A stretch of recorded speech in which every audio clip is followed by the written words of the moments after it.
Welcome to Coffee with Viking. I am Mike. Cheers.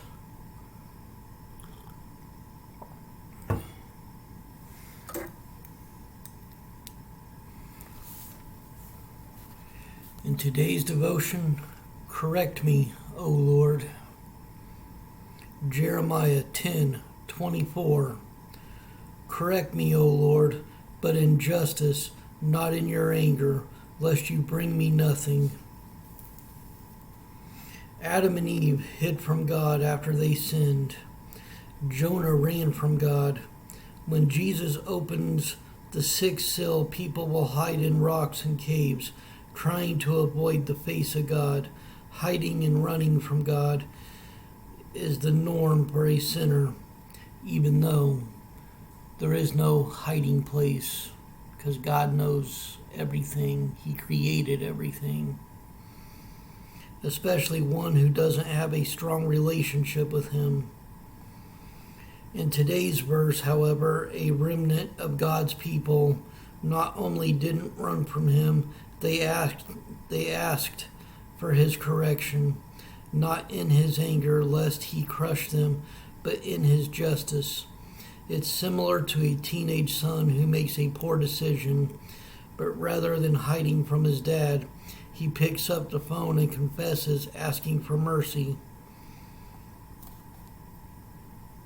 Dad would still correct him, but he wouldn't be satisfied knowing he's done a good job in helping his child to develop his conscience.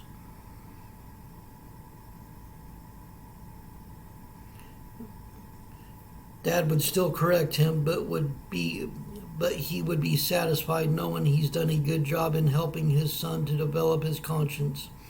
When David was faced with a choice of punishment for his sin, he chose to fall into the hand of the Lord, for his mercy is great. 2 Samuel 24:14. 2 Samuel 24:14. And David said unto Gad, I am in great strait. Let us fall now into the hand of the Lord, for his mercies are great, and let me not fall into the hand of a man.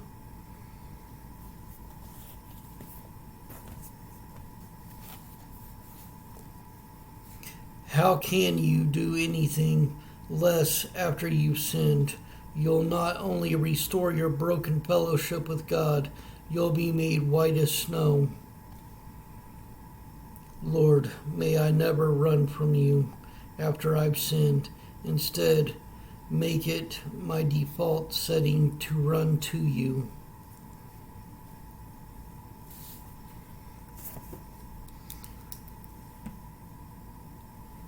And it is a normal human reaction when we do wrong to try to run from our problems and to try to hide them and hide from them. But when it comes to God, there is no hiding place or running from, because He knows.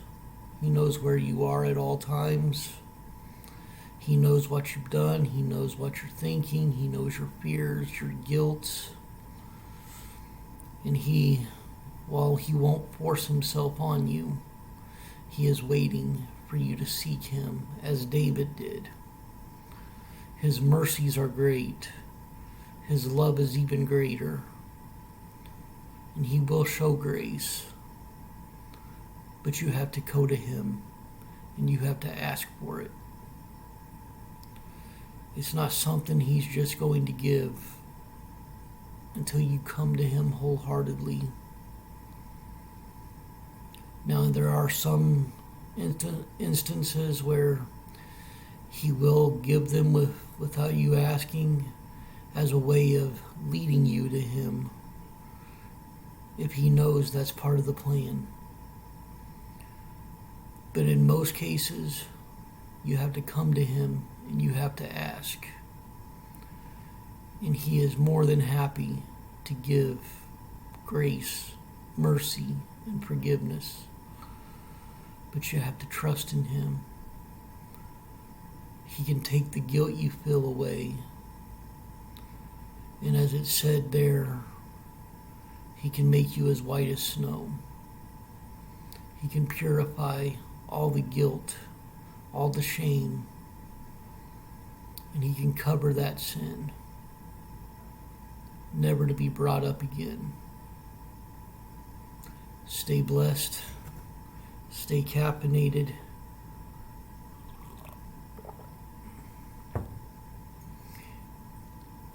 Much love.